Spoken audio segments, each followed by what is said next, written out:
Hello, archive members, and welcome back to the Ominous Archives. Today, we're stepping away from haunted places and legendary creatures to examine something a little different. The idea that certain movies and television shows may actually be cursed. Whether you've heard the stories about The Exorcist, Poltergeist, or The Omen, you've probably noticed that Hollywood has its own collection of ghost stories. Some productions are remembered not only for what appear on screen, but also the tragedies, accidents, and illnesses, and stage events that surrounded their creation. In some cases, those events are well documented. In others, the stories have grown over decades until it becomes difficult to separate fact from fiction. Today, we're going to do exactly that. Rather than treating every rumor as evidence of the supernatural, we're going to look at the historical record first. We'll examine productions that experienced documented accidents, unusual circumstances, or clusters of tragedy. Then, we'll explore the legends that developed afterward and ask why some films continue to carry the cursed reputation decades after they premiered.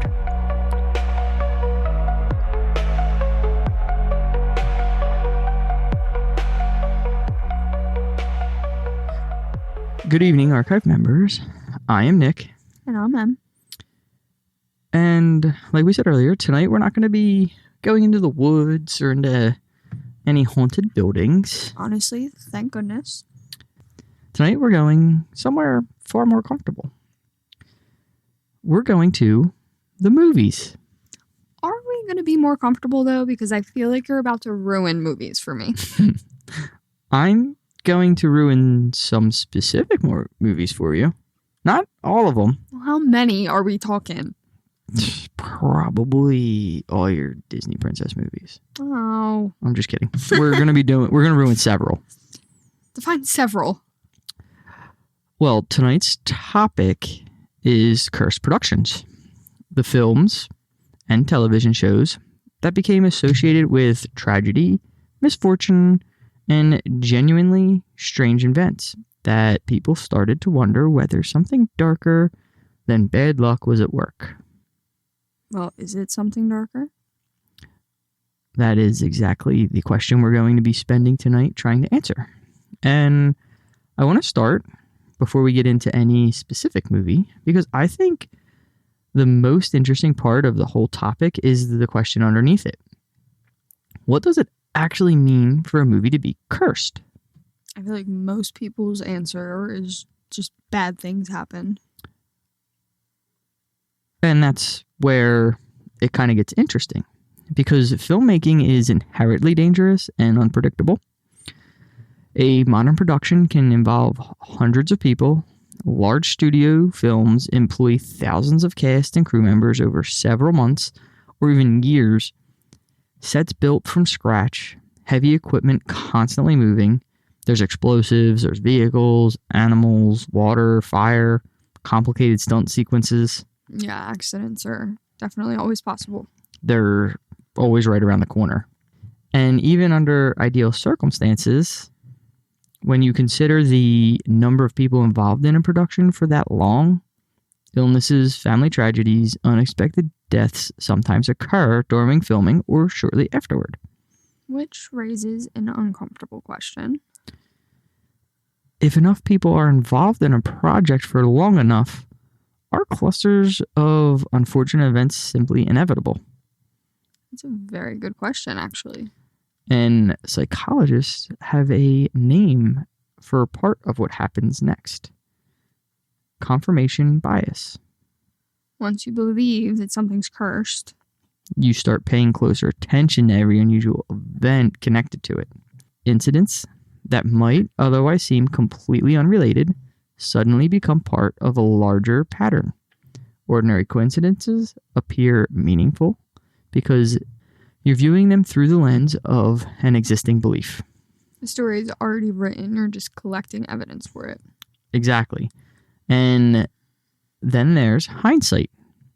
Many productions receive little attention when accidents occur during filming, but years later, after another tragedy strikes someone connected to the same movie, journalists start revisiting earlier events. More incidents get added, a pattern begins to emerge, even if nobody noticed it at that time. So the curse gets assembled backwards. Often that's how it works out. You're looking at the present and connecting the dots that weren't visible from the past. That doesn't mean that the pattern isn't sometimes genuinely unusual, though. That's the thing. Some productions genuinely experienced an extraordinary number of documented misfortunes. Others became surrounded by myths that have grown larger with each passing decade. And a handful occupy this fascinating middle ground where verified history and popular folklore overlap so closely they're almost impossible to separate.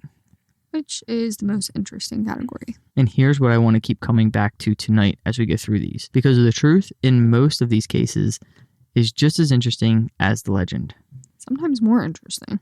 Now, before we get into the big names everyone thinks of when they hear cursed movie, I'm going to start somewhere most people don't. Because the history of superstition and performances goes back a very long time, before Hollywood ever existed. So there's a tradition in the theater that most actors know.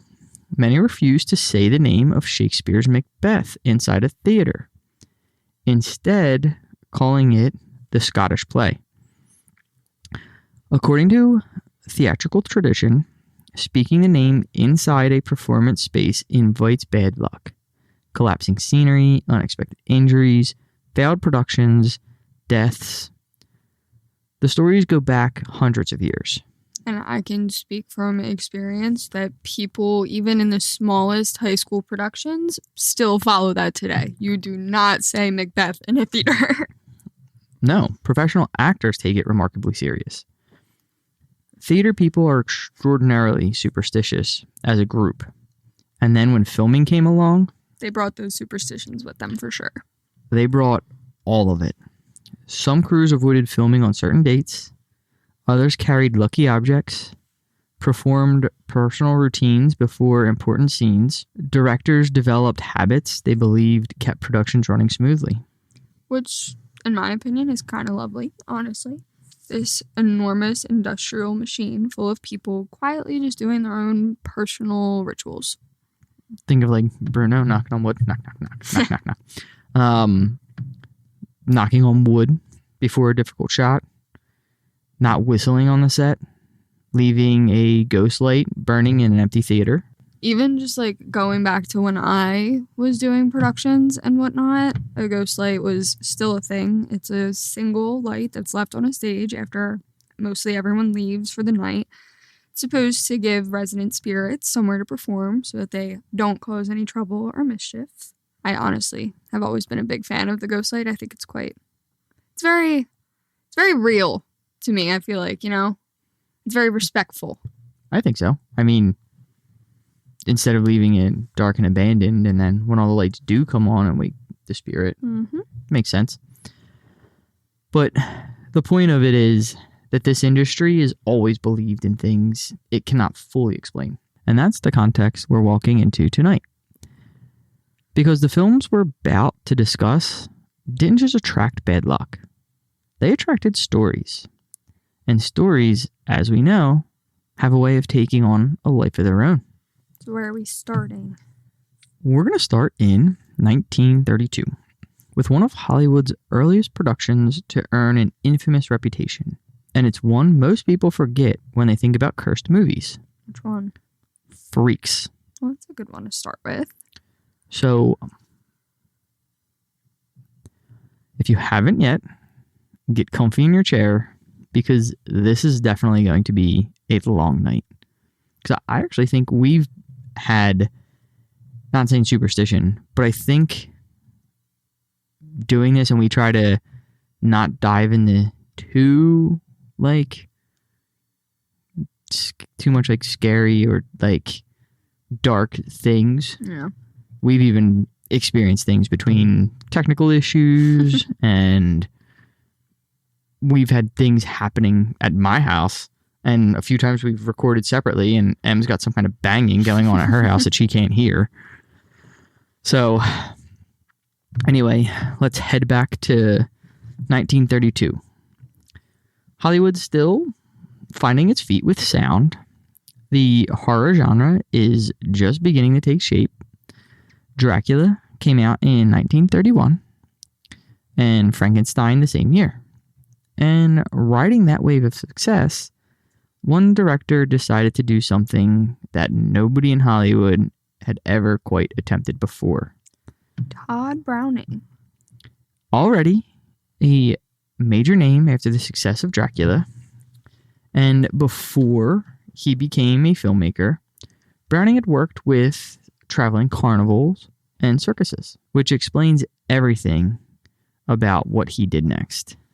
Instead of casting actors in heavy makeup, he hired real sideshow performers. Conjoined twins, Daisy and Violet Hilton, Prince Radin, Johnny Eck Schlitzie, and several others. Real people whose lives existed in the margins of a society that largely treated them as a spectacle. And the story that he built around them was actually kind to them. That's the fascinating part. The film follows Cleopatra, a trapeze artist who conspires to marry and poison Hans, who's a wealthy little person, in order to inherit his fortune. And the sideshow performers are the sympathetic characters. The so-called normal people are the villains. Which, for 1932, was genuinely radical. In ways that audiences weren't prepared for. Early test screenings reported viewers so severely that MGM removed nearly 30 minutes of the footage, much of which has never been recovered. Just gone forever. And even after the edits, the film was a commercial failure. It received harsh reviews and was effectively banned in the United Kingdom for roughly 3 decades. 3 whole decades.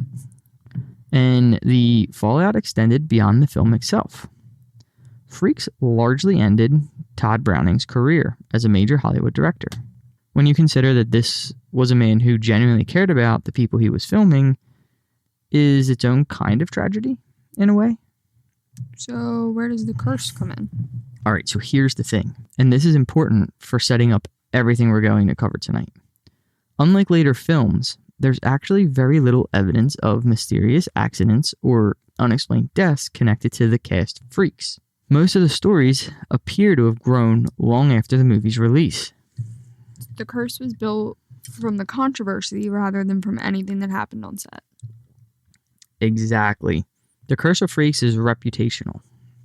Career destruction, public backlash, cultural exile, which is real damage. Not just the supernatural kind. Ironically, the film has since been completely repraised as a horror classic and was eventually added to the National Film Registry for its cultural and historical significance. From banned to preserved. Which I think says everything about how differently history can view the same work.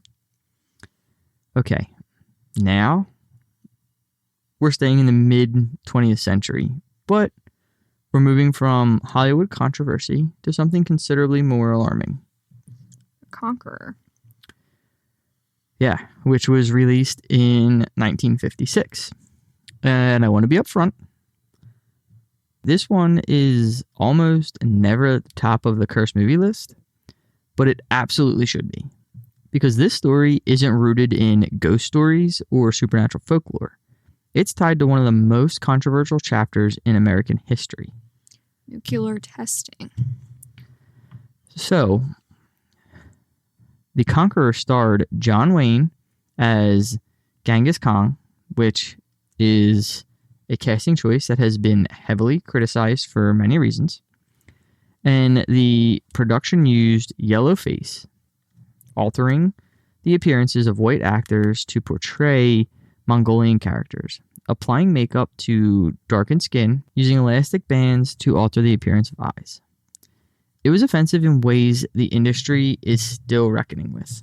But the film's legacy actually has even darker dimensions than that. Yeah, they're far darker because production took place near St. George, Utah, about 140 miles from the Nevada test site, where the U.S. government had been conducting above-ground nuclear weapons testing since 1951. And the government was telling people it was safe.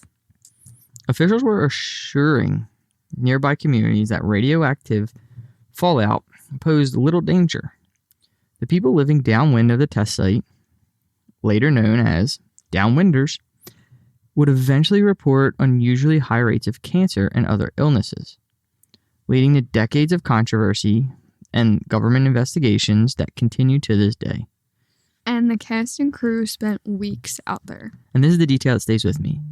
Producer Howard Hughes was so pleased with that location that he had roughly 60 tons of desert soil shipped back to Hollywood, so additional scenes could be filmed on studio sets using the same landscape. He shipped the dirt. 60 tons of potentially contaminated desert soil. Brought it directly into the studio lot where the cast and crew continued working with it. I don't even know what to say to that. And over the following decades, an alarming number of people connected to the production developed cancer. John Wayne, Susan Hayward, Agnes Moorehead, director Dick Powell, actor Pedro Armendariz, and the list keeps growing.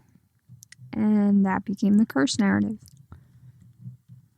But now here's where it gets genuinely complicated. Many members of the cast, including John Wayne, were also heavy smokers. Researchers continue to debate whether the number of cancer cases was unusually high for a production or whether pre-existing risk factors accounted for much of it.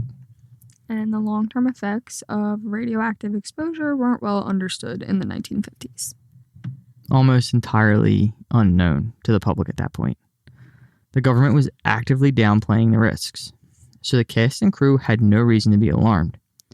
No reason to protect themselves, no reason to think twice about working in that soil day after day. Whether the exposure contributed to the illnesses, we still don't know definitively. There's no definitive answer to today. And I think that uncertainty is actually what makes The Conqueror one of the most genuinely unsettling productions we're going to discuss tonight. Because there's no supernatural element here at all. Yeah, this isn't a ghost story.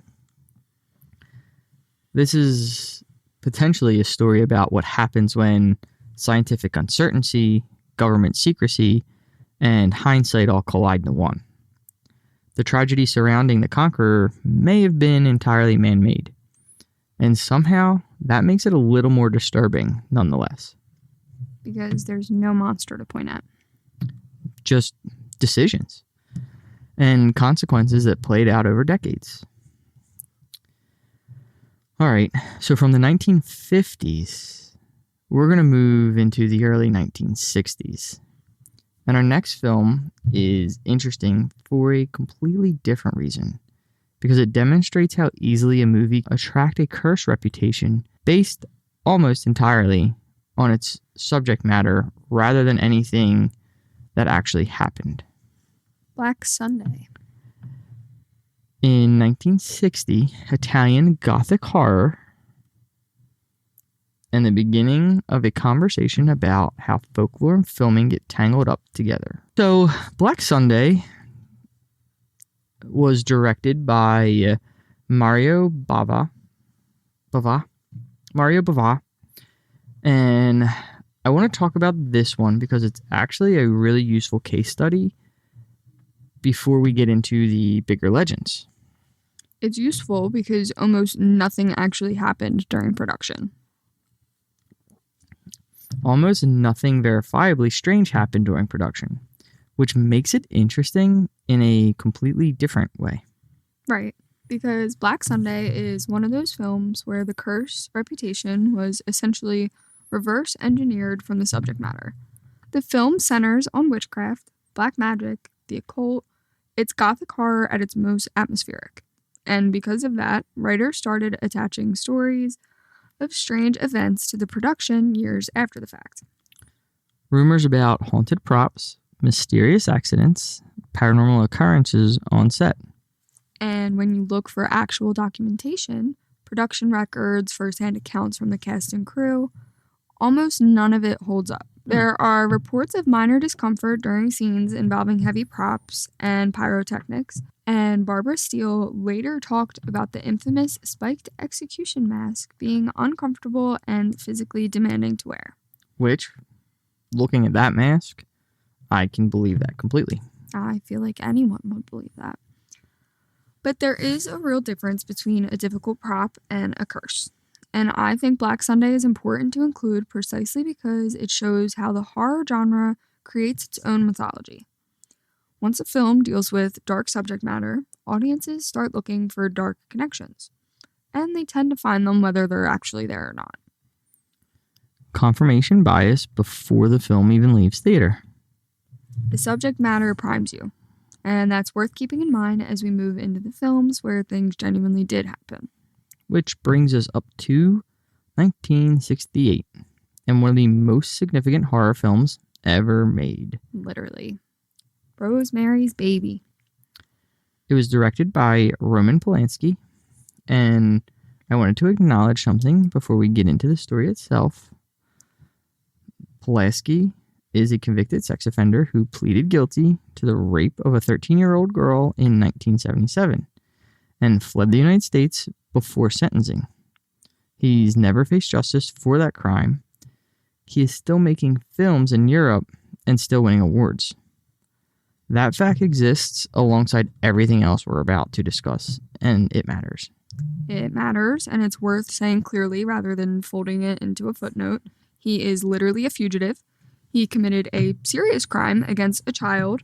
It's part of his story whether we're discussing his films or not. Now, Rosemary's Baby itself. The film follows Rosemary Woodhouse, a young woman who moves into an aging New York apartment building with her husband. After becoming pregnant under mysterious circumstances, she begins to suspect her eccentric neighbors are part of a satanic cult with terrifying plans for her unborn child. And what makes it so groundbreaking was the ordinariness of it. There wasn't any gothic castles, no classic monsters, just a normal apartment building, normal neighbors, a normal daily life with something deeply wrong underneath all of it. It suggests evil could exist right next to you, smiling at you in the hallway. Which is a genuinely new kind of horror for 1968.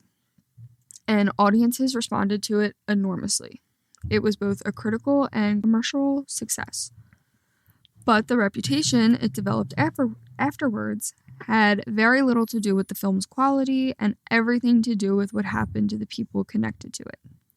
Starting with the producer, William Castle. Castle is a fascinating figure in this story because he was known for cheerful, gimmicky horror, absolutely nothing like Rosemary's Baby in tone.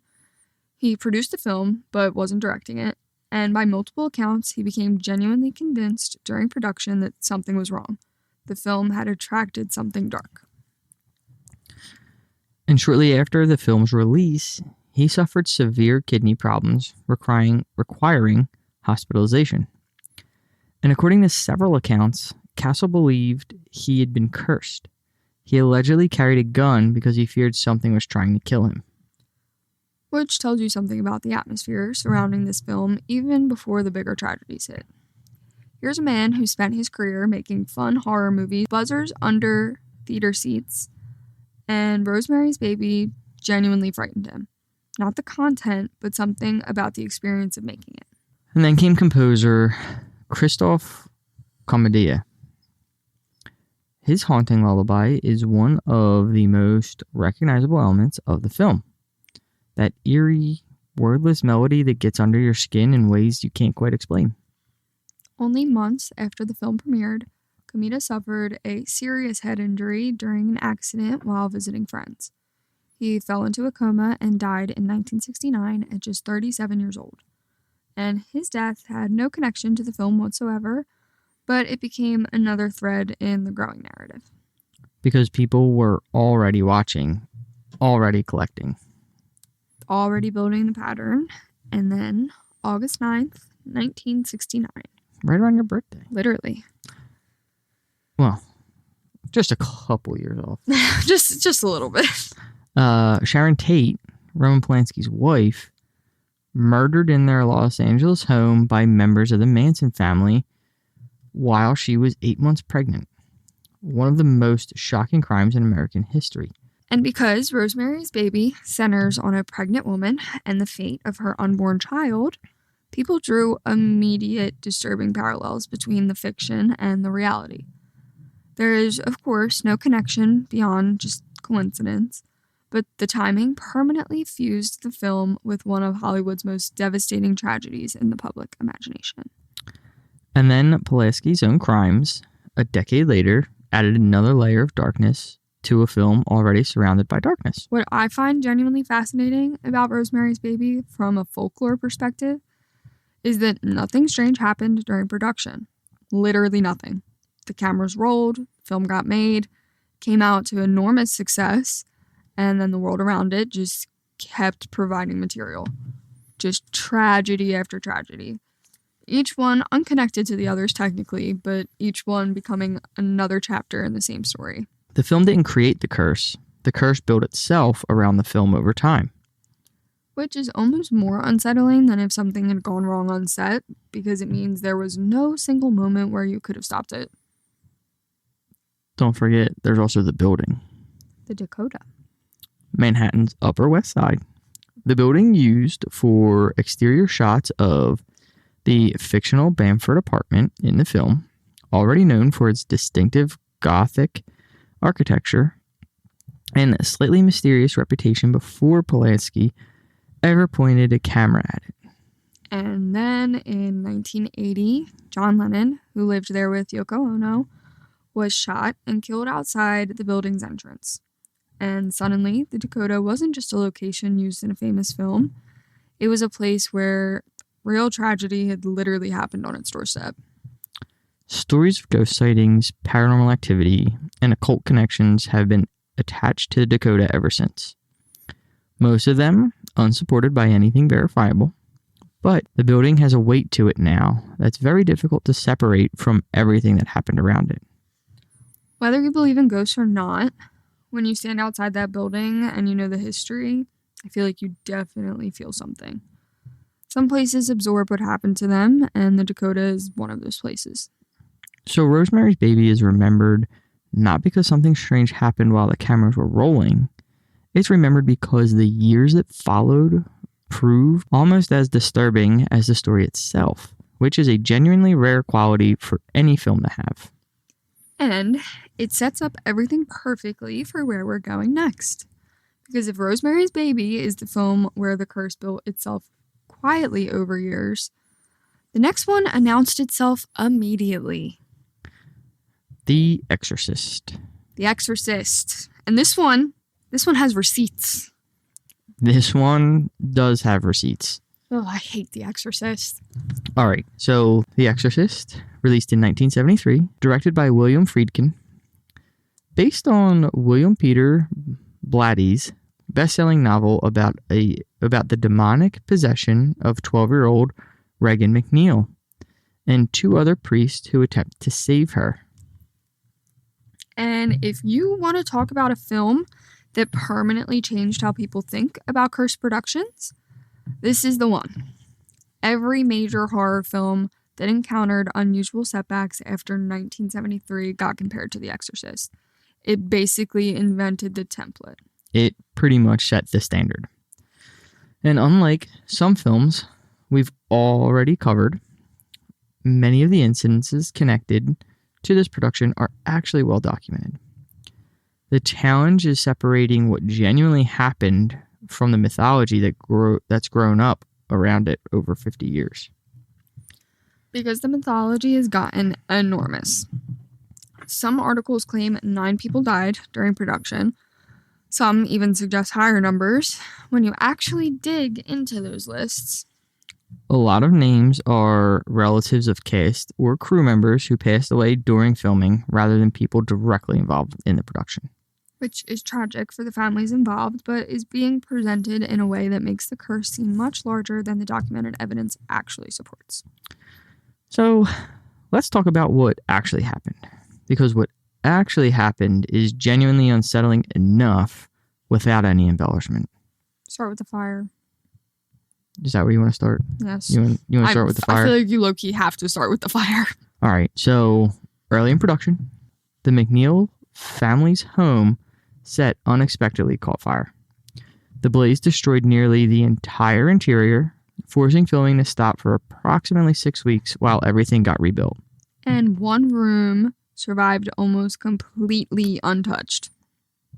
Reagan's bedroom, where the exorcism scenes were filmed. Now, is that supernatural? Almost certainly not. Fire behaves in unpredictable ways based on building materials, airflow, the specific contents of a room. There are probably perfectly ordinary reasons why that particular room survived. But if you're already on a production that feels difficult and unsettling, and you come back to find the one room associated with demonic possession standing completely intact... Yeah, you're not thinking about the damn airflow and the building materials. You're thinking about something else. You're absolutely thinking about something else. And the production itself was notoriously difficult. Friedkin was known for pushing his cast to deliver realistic performances using methods that would likely never be allowed on a modern film set. The freezing temperatures in the bedroom set to create visible breath on camera, extremely long filming days, the physical demands on everyone involved, and the two major injuries, which I think are actually the most important documented incidents connected to the film. Aline Burstyn first. So there's a scene where Burstyn's character is violently thrown backward by the possessed Reagan. She was attached to a wire harness that was pulled considerably harder than she expected, causing her to fall awkwardly onto her back. And the scream you hear in the final film is real. It's genuinely her screaming in actual pain. It's not acting. The injury left her with chronic back pain for years afterwards, and I think that detail, that what you're hearing on screen is a real, scream from pain, a real accident, is one of the more quietly disturbing facts about this film, and I literally can't even watch the scene, because I can hear you can hear, it literally sounds so painful, and it's real. So. Yeah. And then you have Linda Blair. The mechanical bed used during Reagan's possession malfunctioned during filming, jerking more violently than intended. Blair suffered a spinal injury that reportedly continued causing discomfort long after production ended. And again, her cries during the scene were genuine enough to stay in the finished product of the film. Which means audiences watching The Exorcist are hearing real pain from two different actresses and probably don't even know it. It recontextualizes the whole viewing experience. Honestly, it's very uncomfortable to think about. And I knew that going in watching it, that I feel like that was worse. Ugh. And then the deaths that fueled the growing reputation. Jack McGowan, who played Burke Dennings, died from complications related to influenza shortly after completing his scenes. Velasky Malieros, who played Father Karras' mother, also died before the film's release. Neither death connected to the production itself, but the timing. The timing made them part of the story whether or not they belong there. And then there's the blessing. The blessing is one of my favorite details in this whole production because it tells you so much about how frightened people actually were. The Jesuit priest, Reverend Thomas Birmingham, who also appeared briefly in the film, blessed the set. Some accounts say that Friedkin specifically requested it. Others suggest the priest offered it to reassure a nervous cast and crew. It's honestly kind of crazy to me that they got a real priest to be in the actual film, like the fact that he was actually in the movie. Either way, you've got a film about demonic possession where the actual cast and crew were frightened enough that they felt they needed a real priest to come and bless the set. That's very remarkable. And it has become one of the defining stories associated with production, regardless of whether you believe it had any effect. And look, I think the honest assessment of The Exorcist is that it was a difficult, physically demanding, genuinely unusual production. Real injuries happened, real people died, though not from anything connected to filming. And the subject matter created an atmosphere where every misfortune felt connected to something larger. Which is exactly what Friedkin wanted from his cast and crew. He wanted them unsettled. He wanted that energy in the film. Yeah, and he definitely got it. Whether the cost was worth it is an entirely different conversation. All right, so from 1973, we're going way ahead. We're talking years, multiple years, to 1976. And if The Exorcist set the template for what a cursed production looks like, The Omen came along and said, hold my beer. We can do that too. Except with receipts that are considerably harder to dismiss. The Omen has always fascinated me because when you actually go through the documented incidents one by one, each one individually has a perfectly logical explanation. Lightning strikes aircraft occasionally. Accidents happen. Terrorist attacks in 1970s Europe were tragically common. But the number of unusual events connected to a single production over such a short period of time. When you put them all together, it's genuinely difficult to just shrug and say it's a coincidence. Like, at some point, coincidence needs a better argument. Coincidence needs to make a more compelling case. So, The Omen. American diplomat Robert Thorne unknowingly raises the Antichrist after secretly adopting a newborn. As mysterious deaths begin surrounding the child, Thorne starts to realize his son, Damien, may be something considerably worse than a difficult toddler. That's one way to put it. And the incidents start before production even properly begins. Gregory Peck, who is the film's star, his son died by suicide shortly before filming started. A devastating personal tragedy that almost cost him the withdrawal from the project entirely. He chose to continue, and then, on his flight to England for production, lightning struck his plane. Like, lightning strikes his plane.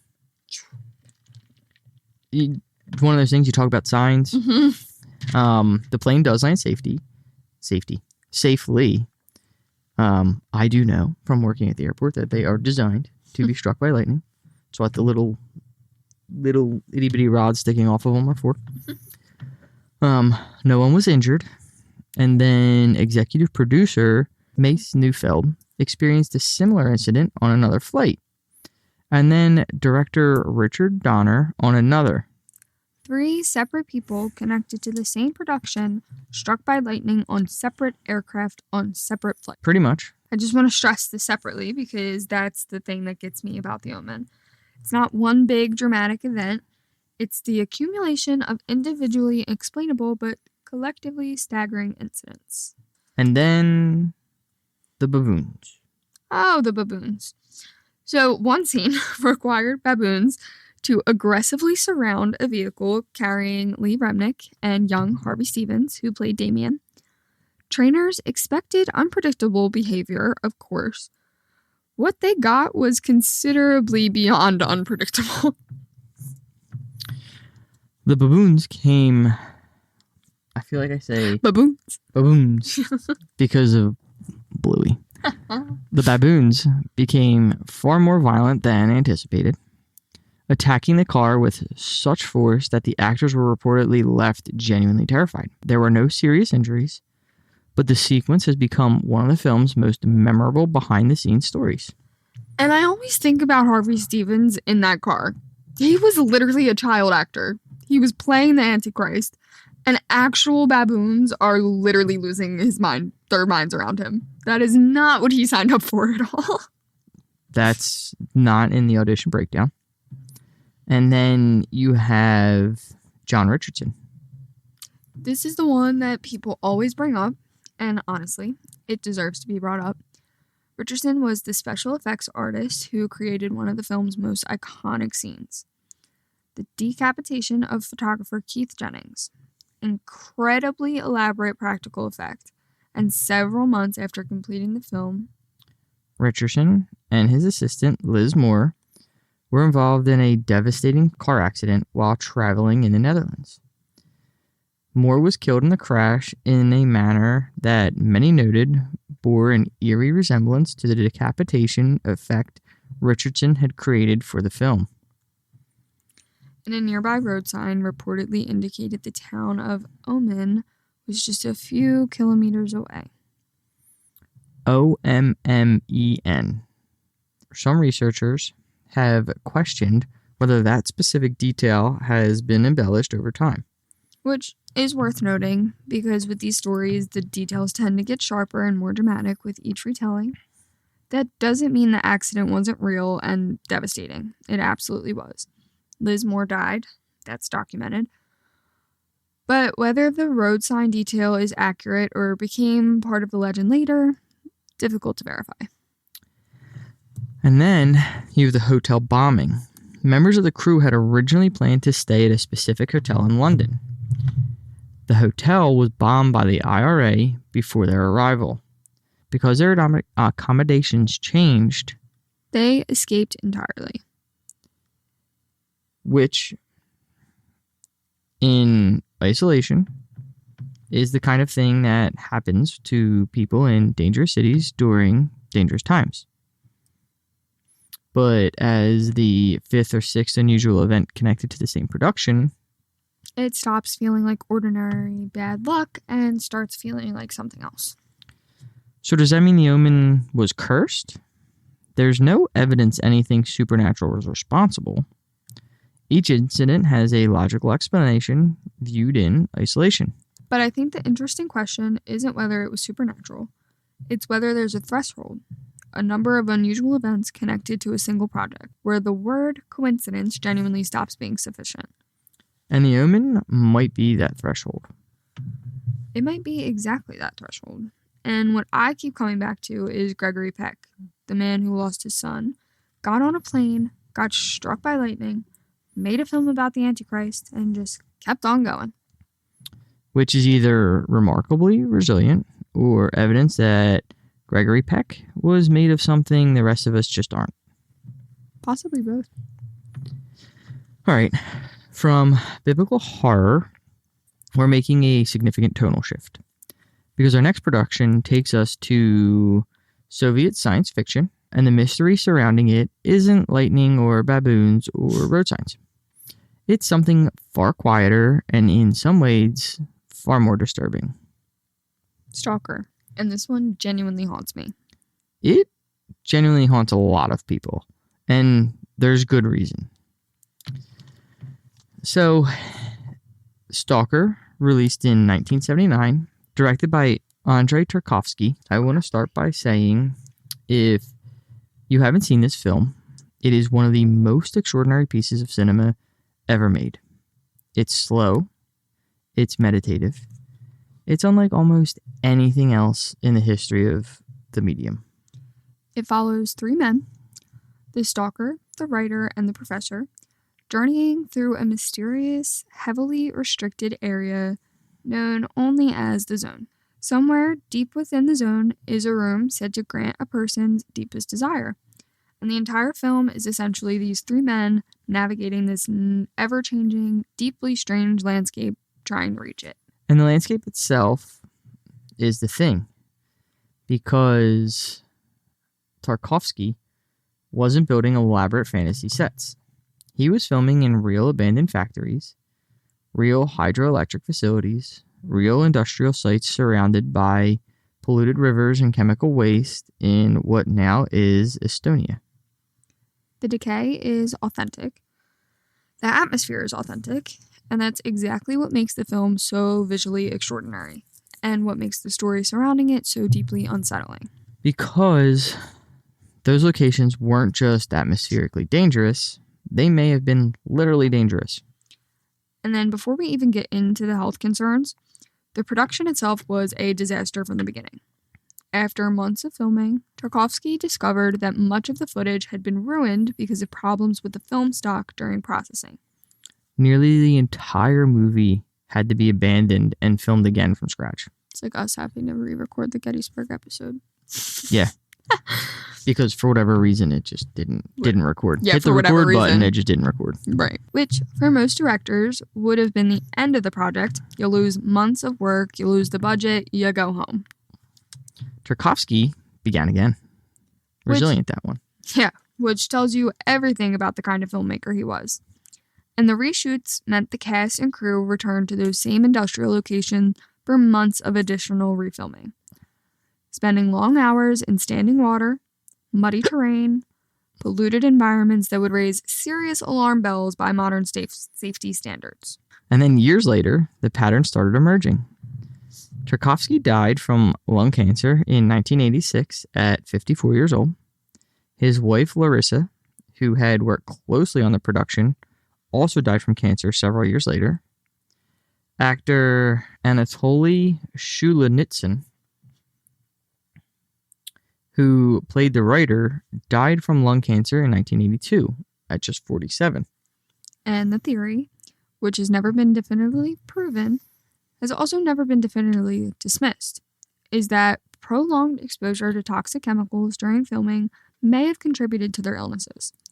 The filming locations were surrounded by industrial areas where chemical plants had been dumping waste for years. No scientific study has ever established a direct connection between the production and the cancer diagnosis. But the circumstantial case is difficult to ignore. Just like the vet turf. Mm-hmm. They had four or five people die from the same type of rare cancer. Yep. And they found that forever chemical in the turf of the vet. Yeah. What I find compelling about Stalker as a curse story is precisely what makes it different from everything else that we're discussing tonight. There are no ghost stories, no haunted sets, no mysterious apparitions. The mystery is entirely environmental and historical. Could months of working in genuinely contaminated locations have caused this? It's possible, and the fact that we can't say yes or no with any certainty 50 years later is its own kind of haunting. There's something almost poetic about the fact that Tarkovsky made a film about a mysterious, dangerous zone that may have transformed the people who entered it and was then himself potentially destroyed by the real zone he filmed in. That's a really dark observation, Em. Well, it's a dark film, so... That's a fair point. Okay, we need to talk about The Twilight Zone, the movie. And I want to be clear before we get into this one. This is where the tone of tonight's episode shifts, because what happened during the filming of this movie wasn't a curse. It wasn't mysterious. It wasn't folklore. 3 people died, including 2 children, and it was preventable. So, 1983, Twilight Zone the movie, an anthology film based on Rod Serling's classic television series. 4 directors, John Landis, Steven Spielberg, Joe Dante, George Miller, each directing one segment. And it was Landis' opening segment that became one of the darkest chapters in film history. The scene involved actor Vic Morrow carrying 2 children through a Vietnamese village as explosions erupted around them. A low-flying helicopter hovering overhead while pyrotechnics detonated nearby. Intended as an intense action sequence. The 2 children were 7-year-old Micah Dinley and 6-year-old Raina Shin-Yi Chen. Had been hired in violation of California labor laws to avoid restrictions on nighttime filming and the use of children around explosives. Production officials allegedly kept their involvement hidden from state inspectors. Their parents were told the scene would be safe. They were not informed of the full extent of the planned explosions or the helicopter's proximity. These were children, 6 and 7 years old, on a film set at night surrounded by explosive chargers with a helicopter flying overhead. On July 23, 1982, a series of special effects explosions caused the helicopter to lose control. Debris struck the aircraft's tail rotor, it crashed in the river below, and struck Vic Morrow and both children. All 3 of them were killed instantly. And I think it's important to sit with that for a moment before we move into the investigation and the legal proceedings. Because it's easy with these stories to get caught up in the details, the timeline, the trial, the industry changes, and lose sight of the fact that a 6-year-old girl and a 7-year-old boy went to a film set and then didn't come home. An investigation that followed examined every aspect of the production. The placement of explosive, the helicopter's flight path, the decisions to use young children in that sequence, and the findings painted a very troubling picture. The combination of low-flying aircraft, powerful pyrotechnics, nighttime filming, and children placed in the scene created a situation where the level of risk was simply unacceptable. This wasn't an unforeseeable accident. A series of decisions were made that should have not been made. Director John Landis, associated producer George Folsey Jr., production manager Dan Allingham, special effects coordinator Paul Stewart, and helicopter pilot Dorsey Wingo were all charged with involuntary manslaughter. The criminal trial lasted nearly 10 months. And in 1987, all 5 defendants were acquitted of criminal charges, which, regardless of where you stand on the legal outcome, does not change what happened or why it happened. The victims' families later settled civil lawsuits out of court, and the impact on the film industry was profound and lasting. Stricter enforcement of child labor regulations, increased oversight of stunt coordination, significant changes to safety procedures. Significant changes to safety procedures involving helicopters, explosives, and hazardous filming conditions.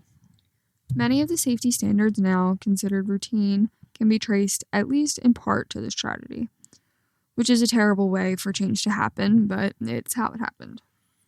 And unlike many of the films we're discussing tonight, Twilight Zone, the movie, isn't remembered for being haunted. It's remembered because 3 people died in an accident that should have never occurred, and because the film industry looked at what happened and was forced to do better. Sometimes the real horror isn't supernatural. Sometimes it's just a series of decisions made by people who decided the shot was more important than the safety of the people making it. Well said. So from one of Hollywood's darkest days to a story that's heartbreaking in a completely different way. Because our production doesn't involve poor decisions by filmmakers, it involves one catastrophic failure in a safety procedure that cost a young man his life. Brandon Lee. And I have complicated feelings about how this story gets told. Talk to me. It often gets folded into the cursed productions conversation in a way that I think actually obscures what's important about it. People talk about the parallels with Bruce Lee's death, and they talk about coincidence and fate and the supernatural, and in doing so, they kind of skip over the part that actually matters. Which is Brandon Lee died because a firearm on a film set was improperly handled. Full stop. That's what happened. The Crow, 1994, based on James O'Barr's graphic novel. Brandon Lee playing Eric Draven, a musician resurrected to seek justice for himself and his murdered fiancée. Lee was 28 years old, widely viewed as one of Hollywood's most promising young actors, and by all accounts, The Crow was going to be the film that launched him into a completely different tier of stardom. Earlier in production, the crew had created dummy cartridges by removing the gunpowder from live rounds but leaving the bullet in the casing. During filming, one of those bullets became lodged inside the barrel of a prop revolver without anyone realizing it. And later, when the firearm was loaded with blank cartridges for a scene, the force of the blank acted like a live round, propelling the lodged bullet out of the barrel and into Brandon Lee's abdomen. He was rushed to the hospital, underwent emergency surgery, and died later that day, March 31st, 1993. And what I feel like I want people to understand is that this was not a freak accident in the sense of something unforeseeable. This was a catastrophic breakdown in firearm safety procedures. The investigation found multiple failures in how the weapon and ammunition had been prepared and inspected. Every single failure was preventable. Literally every single one. And I think the reason it matters that we say that clearly, rather than wrapping it in a curse mythology, is because of what came after. Because Brandon Lee's death changed things. It became one of Hollywood's most important lessons about on-set firearm safety. It remains a case study in why strict protocols, experienced armors, and thorough weapon inspections are essential on everyday production. And tragically, as we know, those lessons have had to be relearned. More than once, which is the most heartbreaking part of the whole story. The lesson was there, the documentation was there, the protocols were written, and people still got hurt. Brandon Lee was 28 years old. He never saw The Crow released. He never got to see what his performance meant to the people who watched it. The film was completed with his family's support through rewrites, stunt doubles, and early digital effects, and when it came out in 1994, it became both a critical and commercial success. But the lens through which audiences saw it was permanently shaped by what had happened behind the scenes. Some people call The Crow cursed. I don't think that's the right word for that one. Yeah, I don't think so either. I think the right word is preventable. And I think Brandon Lee deserves to be remembered for his talent and his potential, not as a data point in a curse mythology that lets the actual cause of his death off the hook. Agreed. Okay, we need a slight change of energy before we move forward because our next film is one of the most beloved movies ever made, and it has accumulated one of the most gloriously ridiculous collections of myths in Hollywood history. I've been waiting for this all episode. The Wizard of Oz is coming, and so is the truth about the Munchkin. You mean the non-existent Munchkin? There is absolutely no Munchkin. But explaining why is half the fun. Okay, but first, Poltergeist. In 1982, produced by Steven Spielberg, directed by Tobe Hooper, and this one has become, over the years, probably the most discussed curse in horror film history. More than The Exorcist and more than The Omen. Which is interesting because when you actually look at what happened on set during production... Almost nothing. The filming itself was largely uneventful. No fires, no lightning strikes, no baboons losing their minds. The curse of Poltergeist isn't about what happened during production, it's about what happened to the people in it afterwards. And it starts with something that sounds like exactly the kind of detail a horror film would invent. The skeletons. There's a scene in Poltergeist where actress Jo Beth Williams falls into a muddy swimming pool full of skeletons. And for years, this was treated as a rumor. One of those behind-the-scenes stories that gets passed around but never verified. Except it's true. It's completely 100% true. At the time, real human skeletons were often less expensive than high-quality plastic replicas and were commonly purchased through medical supply companies, which is so crazy. According to Jo Beth Williams herself and multiple members of the production team, the skeletons in that scene were genuine, real human remains. Which raises the question that I don't think has a comfortable answer. Whose remains were they?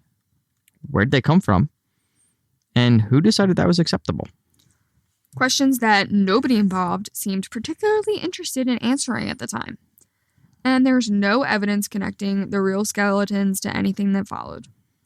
But people point to that scene as the moment the alleged curse began, and honestly, as a symbolic starting point for a curse story, you couldn't write a better one. Real human bones in a horror film about the dead refusing to rest? It practically writes itself.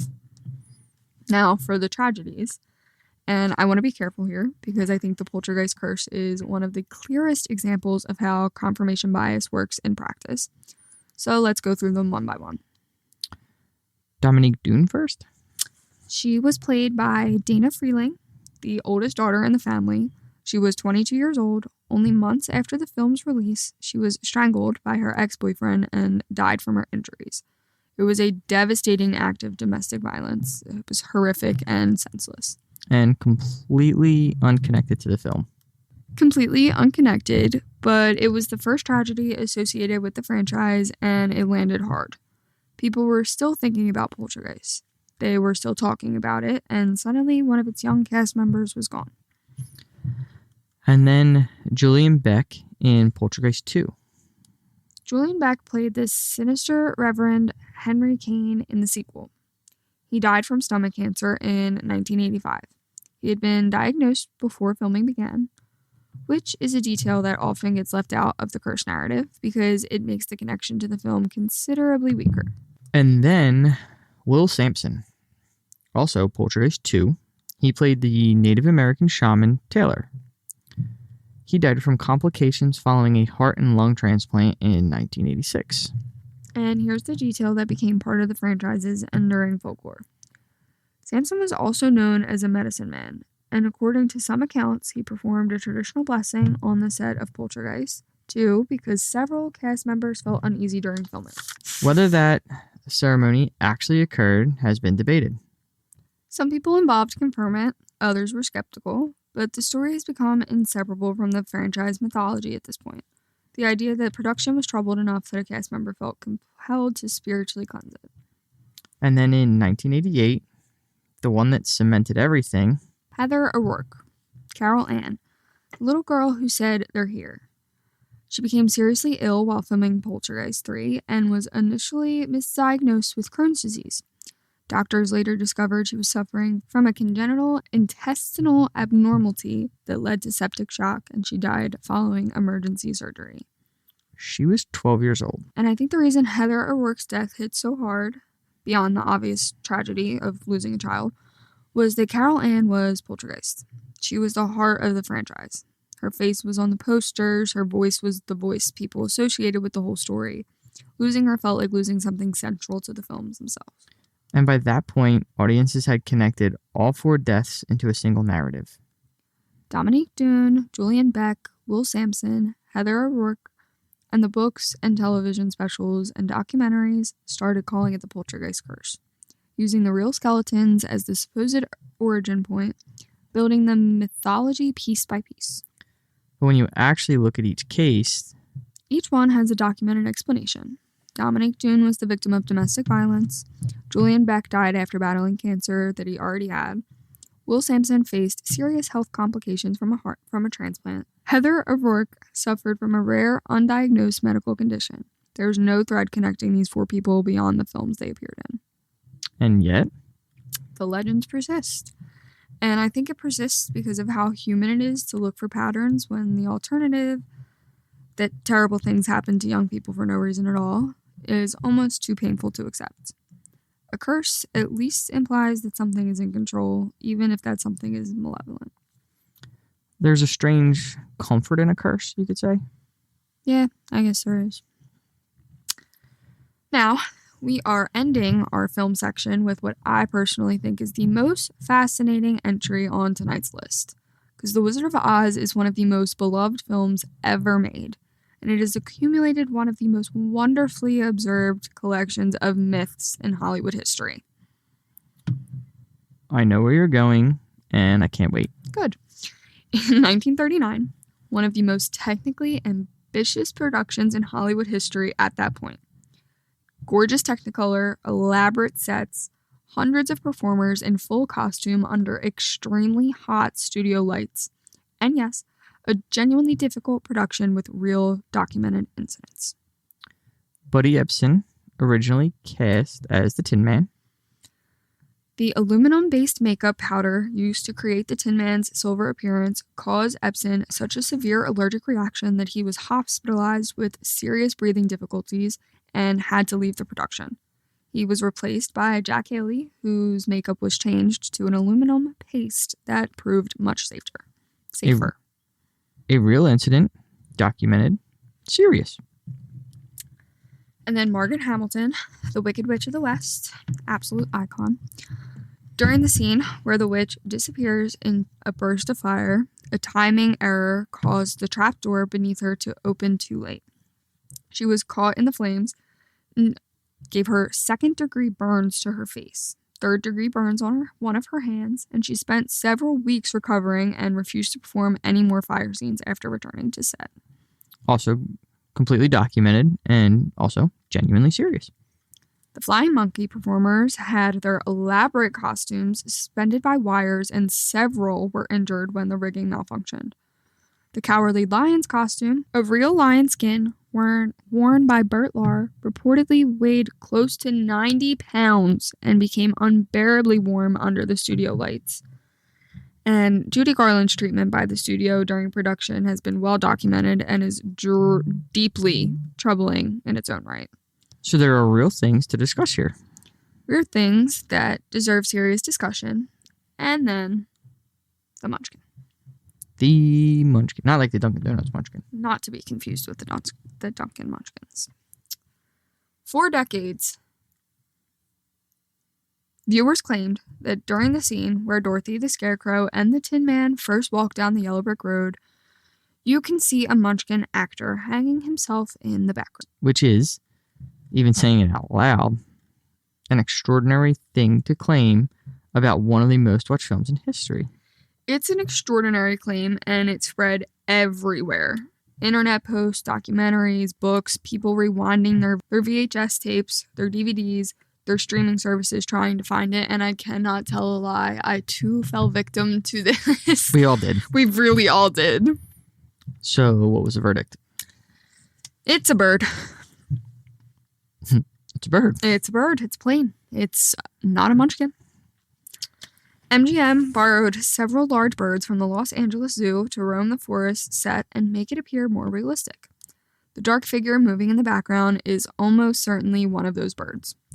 Modern high-resolution restorations of the film make this significantly easier to see.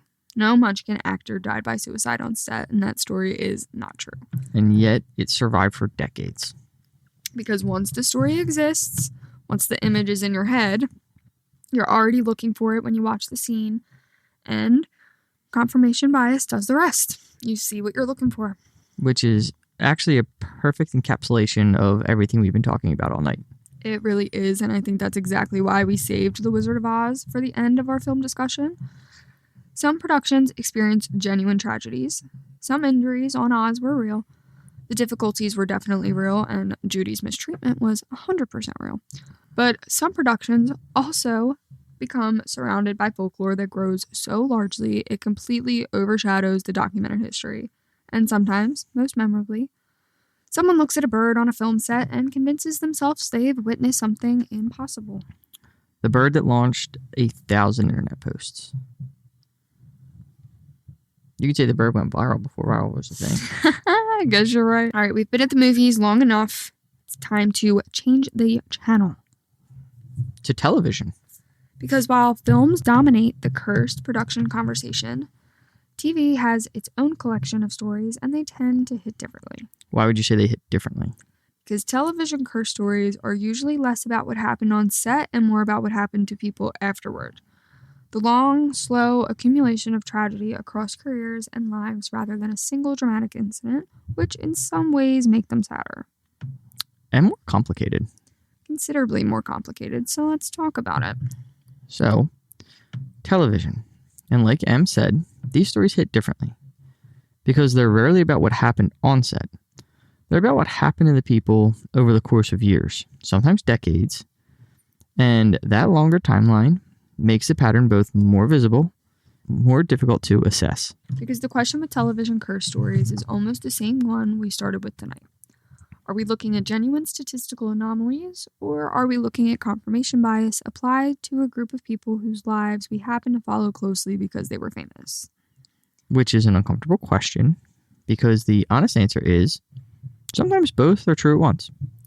So where do we start? We're going to start in 1952 with The Adventures of Superman, which gave birth to what is probably the most enduring performer-specific curse in entertainment history. The Superman curse. The show starred George Reeves as Superman and ran from 1952 to 1958. Reeves became completely synonymous with the role, which is both the source of legend and arguably part of his tragedy, because in 1959, just 2 years after the series ended, Reeves died from a gunshot wound in his home. Officially ruled a suicide, and that official ruling has been questioned ever since. Decades of speculation, theories ranging from murder to involvement by powerful Hollywood figures to things considerably more conspiratorial. No definitive alternative explanation has ever been established, but the mystery surrounding his death, combined with the inability to separate him from the role he played, created the foundation for the Superman curse. The belief that actors who portray the Man of Steel are somehow marked. Which then gets applied to retroactively and prospectively to every subsequent Superman actor, and the human tendency to notice confirming evidence while ignoring contradicting evidence does the rest. The curse finds its evidence because we're looking for it. Okay. Very different energy now. You have different strokes. This one genuinely makes me sad every time.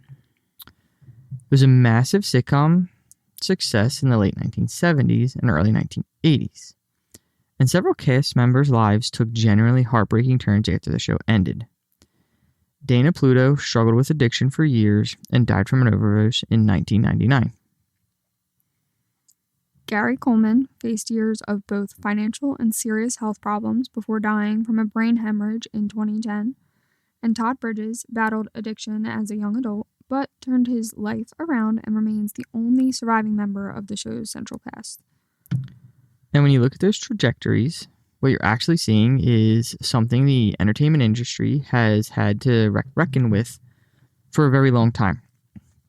What happens to childhood actors after the camera stops? The pressures of early fame, the lack of support structures, the industry's historical failure to protect young performers. It's not a curse, it's a pattern of institutional failure dressed up as folklore. Which is actually a way more important conversation than the curse narrative allows for. Because calling it a curse lets the industry off the hook. It suggests something mystical and unavoidable rather than something systematic and preventable. And that same pattern shows up in slightly different form with our next example. Glee, which, more recently, many people have pointed to as another cursed series. I can't even say his name. It literally makes me so sad. Corey Monteith died from an accidental drug overdose in 2013. Mark Saling died by suicide in 2018 while awaiting sentencing on child pornography charges. And in 2020, Naya Rivera drowned while boating with her young son. Her son survived and she did not. I want to be careful here because these three losses are very different from each other. They involve very different circumstances, very different causes. The only thread connecting them is the show they appeared in. Which is the thread that gets emphasized in the curse narrative. But when you look at each individually, addiction, mental health crisis, and a tragic accident, these are not mysterious occurrences. They're devastating human experiences that happen to people every day. The difference is that these people were famous, and therefore their losses became public. And then there's the Mighty Morphin Power Rangers, which gets mentioned in these conversations because over the years, several actors associated with the franchise have died under tragic circumstances. Twee Trang killed in a car accident in 2001, Jason David Frank, who died in 2002, and the franchise has an enormous cast spanning more than 3 decades, which is actually the important context here. Some researchers argue that with a cast that large over a timeline that long, tragedies are statistically unsurprising. You're essentially tracking a small town's worth of people across 30 years. Which doesn't make individual losses less painful, but it does challenge whether their pattern is actually unusual or whether we're simply paying closer attention because of the shared connection to a franchise. And that brings us back to where we started tonight. The question underneath all of this. What does it actually mean for a production to be cursed? And after everything we've covered, Freaks through Power Rangers, I think the honest answer is that it means different things in different cases. And that's actually what makes this topic so endlessly fascinating. Some productions genuinely experienced extraordinary clusters of documented misfortune. The Omen, The Exorcist, things happened that are difficult to explain away with coincidence alone. Others became surrounded by myths that grew larger than the truth. Black Sunday and The Wizard of Oz's famous non-Munchkin. And some, the ones I think matter most, reveal something real and important that has nothing to do with the supernatural. The Conqueror and what happens when governments hide information from the people it affects. Twilight Zone the movie and what happens when safety protocols get overridden in pursuit of a shot. Brandon Lee and what happens when firearm procedures fail. Those stories aren't curses, they're warnings. And warnings are actually more useful than curses because they suggest something can be done. The curse narrative is seductive because it implies the universe is in control. Something is doing this. Something has it out for this production. But the more honest and more uncomfortable reading of most of these stories is that human beings made decisions, sometimes good ones, sometimes catastrophically poor ones, and other human beings lived with the consequences. And occasionally died from them. But then, there are cases that genuinely resist explanation. The accumulated lightning strikes on the Omen, the specific room in The Exorcist that survived the fire, Stalker and the slow creeping question of whether the zone poisoned the people who filmed it. Those ones I keep coming back to, because the rational explanations feel insufficient in a way that's hard to articulate. And maybe that's one of the most honest places to end up. Some of tonight's stories have clear explanations, some have probable ones, and a small number sit in a space where the explanations we have doesn't quite feel like enough. Which is probably why we're still talking about them. Which is definitely why we're still talking about them. All right, Archive members. So whether you believe in curses or not, these productions have earned their place in cinema history. And it's not just because they're supposedly haunted. Sometimes those stories are warnings about safety. Sometimes they're cautionary tales about rumor and coincidence. And sometimes they're simply reminders that humans have always searched for the meaning in tragedy, even when no clear explanation exists. Thank you for joining us for another episode of The Ominous Archives. If you enjoyed tonight's discussion, we'd really appreciate it if you could follow the podcast, leave a review on your favorite listening platform. Send us an email if you wanted to get the discussion going. We can talk more about it. This episode was written by Samantha from Scare Me Sam. Go check out her podcast where she reviews horror and thriller books. And I think with that being said, I really have to go change my contacts because I am struggling right now. But until next time, stay weird and stay haunted. See ya. See ya.